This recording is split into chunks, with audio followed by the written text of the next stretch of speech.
25-iyul kuni Olmaotada bo'lib o'tadigan Octagon 89 turnirida Humoyun To'xtamurodov braziliyalik 37 yoshli Viktor Romeroga qarshi jang qiladi. Tahlilchilar bergan ma'lumotga ko'ra, Romeroda 13 ta g'alaba va 9 ta mag'lubiyat bor. Humoyun raqibidan 10 yosh kichik. Undagi tezkorlik jangda ustunlik beradi. Chunki bundan avvalgi jangida u 3 soniyada g'alabaga erishganini aytmoqda mutaxassislar.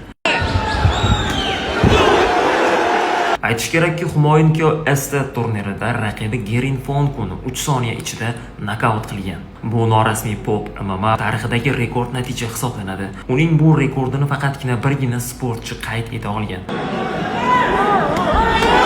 O'sha turnirda Abdumalik Yorbo'tayev ham o'z raqibini 3 soniya ichida nokaut qilgan, lekin Humoyunning rekordini yangilay olmagan. Humoyunning natijasi hozircha o'zbek Pop MMA olamida eng yuqori cho'qqi bo'lib turibdi. Octagon liga tahlilchilari bu turnirda Romeroning g'alabasini taxmin qilmoqda. Sport muxlislari esa Humoyundan yana bir tezkor g'alaba kutmoqda. Bu jangga sizning fikringiz qanday? Izohlarda yozib qoldiring.